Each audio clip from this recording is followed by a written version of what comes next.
gentlemen, he is the problem child, Jake El Gallo Paul! Making his entrance to the ring, the challenger, AJ Anthony Joshua!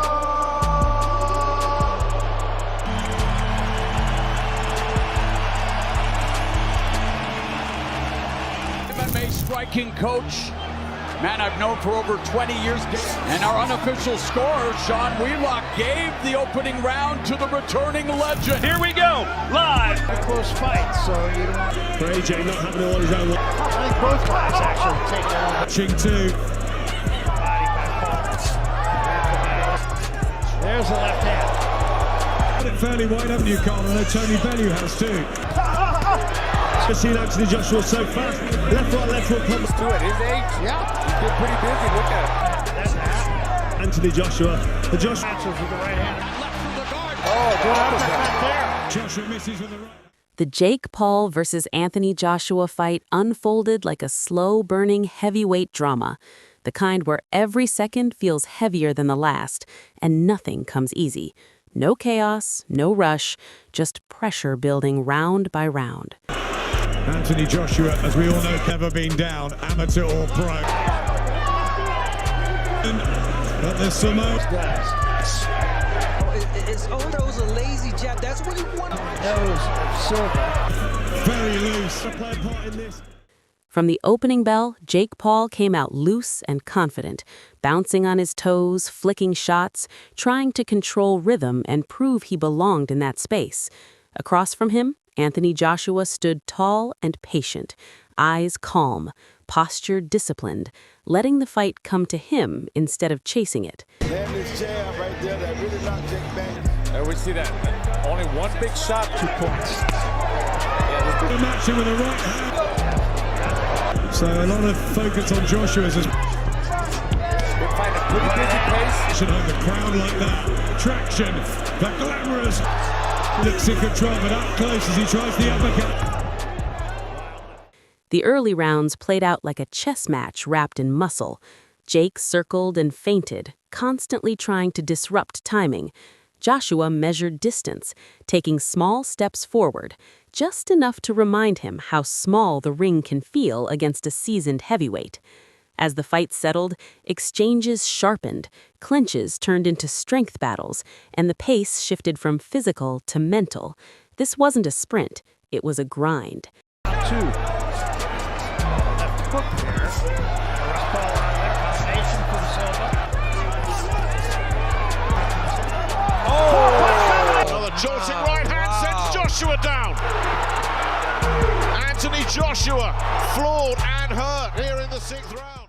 By the later stages, sweat, breath, and willpower told their own story. Both fighters leaned on composure as much as power. It wasn't flashy, it wasn't reckless, it was controlled intensity, ambition colliding with heavyweight reality. The arena buzzed, not because of one moment, but because the fight itself demanded attention. Very loose. To play a part in this. Damn this jab right there that really knocked Jake back. And we see that. Only one big shot, 2 points. The matching with the right hand. So a lot of focus on Joshua's. We'll find a pretty busy pace. Should hold the crown like that. Traction, the glamorous. Looks in control. Even before the first punch, the contrast was clear on the scale. Anthony Joshua stepped on at a solid 243.4 pounds, carved, balanced, and purposeful. Not bulk for show, but the frame of a heavyweight built for 12 hard rounds.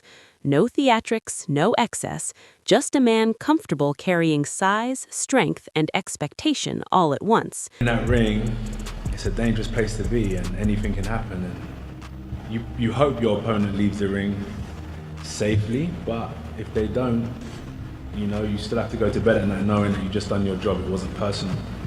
I mean, yeah, look, I mean, it is a big task, but I mean, if this fight were 14 months ago or whatever, however many months ago you had the belt, then when I win, it would have been me becoming the heavyweight champion of the world. So you would have beat me for the belt. And you claim you're better than Tyson, all these people, so, I mean, we'll see.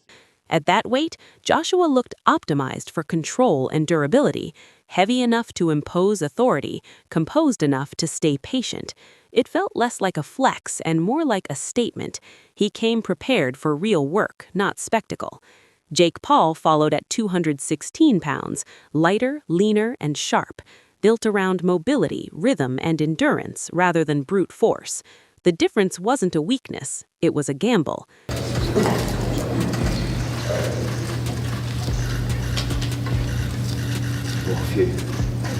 243.4.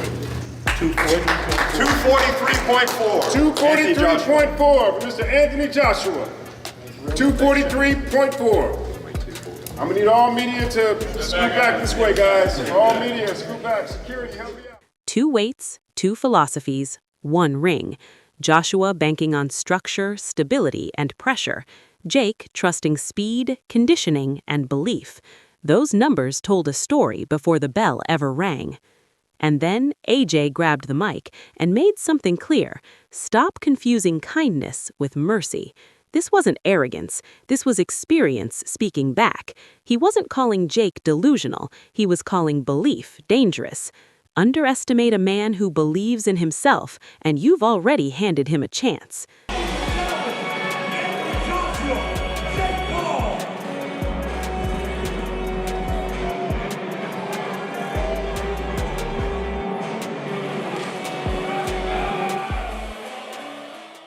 When Joshua said, "You're getting the full AJ," it wasn't trash talk. It was a warning wrapped in professionalism. No charity rounds, no influencer detours, just a heavyweight doing heavyweight work. Knockouts, he explained, aren't accidents. They're processes. You don't rush them, you build them. This sport doesn't respect shortcuts. 216.6. Absolutely, Giles! You listen to me, brother! When the ring bells, I'm coming in there and I'm coming on his ass! You know who I are! I are him!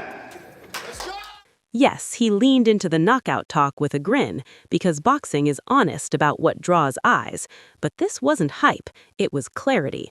At 243 pounds, power in both hands, zero interest in babysitting, Joshua sounded like a man who knows exactly who he is and exactly what's expected. And when a heavyweight speaks this calmly, this clearly, this unapologetically, that's when you stop laughing and start paying attention.